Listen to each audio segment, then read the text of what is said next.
돈과 부와 관련해서 크리스찬이 범하기 쉬운 실수가 있습니다. 첫째는 돈과 부를 위하여 기도하면서 범하는 실수입니다.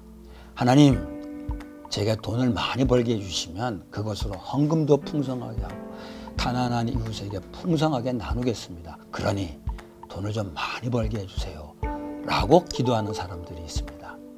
선한 동기를 가지고 기도하는 것 같습니다. 그러나 그 기도는 하나님의 뜻대로 구하는 기도는 아닙니다. 성경에서 돈 버는 것과 관련된 기도가 나오긴 합니다. 예수님이 가르친 기도문에도 우리에게 일용할 양식을 주옵시고 라고 했습니다. 경제적인 필요를 위해서 기도할 수 있다는 것입니다. 그러나 이 기도는 어떤 동기에서건 돈을 많이 벌게 해달라는 기도와는 다릅니다. 또 유명한 아굴의 잠언에도 가난하게도 마옵시고 부자가 되게도 마옵소서라는 기도가 나옵니다. 부자가 되면 하나님을 모른다 할까 걱정이 된다면서 부자가 되지 않게 해달라고 기도했습니다. 이런 사례를 보면 어떤 동기에서건 부자가 되게 해달라는 기도는 성경의 가르침과는 어울리지 않는 것 같습니다. 물론 이미 부자가 된 사람들에게 선을 행하고 좋은 일을 많이 하고 아낌없이 베풀고 즐겨 나눠주라고 했습니다. 그것은 이미 부자가 된 사람에게 하나님이 기대하는 것입니다. 그러나 선을 행하고 좋은 일 많이 하고 아낌없이 나눠주려고 하니까 부자가 되게 해달라고 기도하는 것은 수단을 목적으로 뒤바꾸는 것이 됩니다. 즉 선한 사업을 하는 것은 귀한 일이지만 그것을 하기 위해서 돈을 많이 벌게 해달라고 하는 것은 하나님의 뜻에 맞지 않는다는 것입니다. 그것은 부자가 되어야만 풍성한 헌금과 구제를 할 수 있는 것은 아니기 때문입니다. 객관적으로 볼 때 부자가 아닌 사람도 얼마든지 헌금과 구제를 잘 할 수 있습니다. 하나님은 그런 사람에게 복을 주어서 부자가 되게 하실 수 있습니다. 사렙다 과부가 그 경우가 아닌가 생각됩니다. 엘리야는 이 가난한 사렙다 과부에게 남아있는 양식을 자신에게 먼저 주면 하나님이 밀가루와 기름이 떨어지지 않게 해주신다고 했습니다. 이 과부는 그 말씀대로 행해서 약속대로 물질의 축복을 받았습니다. 크리스찬은 경제적인 필요를 위해서 기도할 수 있습니다. 또 하나님의 일을 위해서 또 이웃의 경제적인 필요를 채우기 위해서 노력해야 합니다.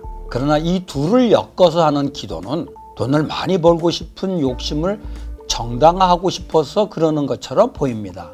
그런 기도는 해서도 안 되지만 아마도 하나님은 그런 기도를 응답해 주시지 않으리라고 생각합니다. 그런 기도는 정욕으로 쓰려고 잘못 구하는 기도가 될 수 있기 때문입니다.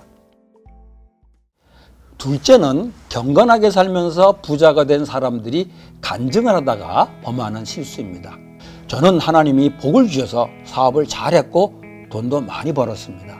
그런데 제가 이렇게 돈을 번 것은 제가 믿음대로 행했고 하나님 말씀대로 사업을 했기 때문입니다 라고 간증할 수 있습니다. 이런 간증이 듣는 사람들에게 감동과 도전을 줄 수 있습니다.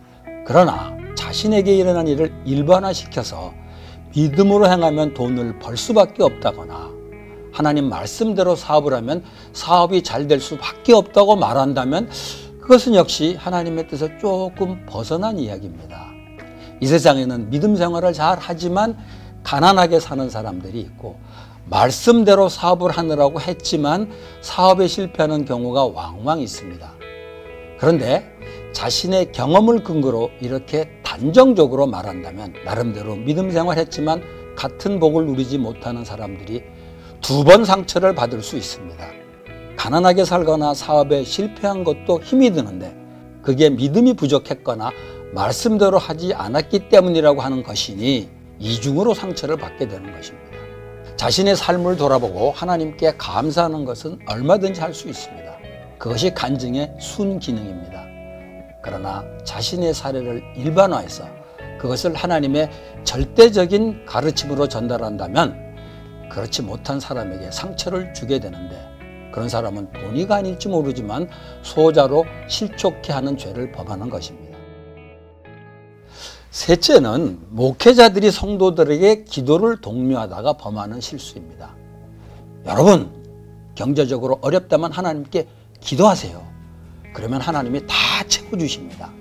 저는 경제적으로 어려울 때 기도하면 누군가를 통해서 꼭 응답해 주셨습니다 라고 성도들에게 권면할 수 있습니다. 그런데 목회자들의 경우는 하나님이 기도에 응답해 줄 때 주변 사람들의 헌금이나 후원금을 통해서 이루어지는 경우가 많습니다.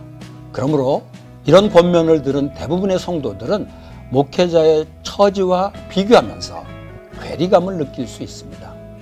자신은 목회자들과 처지가 다르기 때문이죠. 그런 권면은 대부분의 성도들에게 별로 도움이 되지 않고 오히려 역효과를 낳을 수도 있습니다. 물질 문제로 기도할 수 있고 기도를 독려할 수도 있습니다. 또 물질 문제에 대해 받은 은혜를 간증할 수도 있습니다. 그러나 이 말을 듣는 사람의 입장을 이해하지 못하고 한다면 기도의 능력과 간증의 효과를 다 잃어버릴 수 있습니다. 그리고 이런 기도와 간증이 하나님의 뜻을 왜곡할 수 있다는 점을 기억해야 할 것입니다.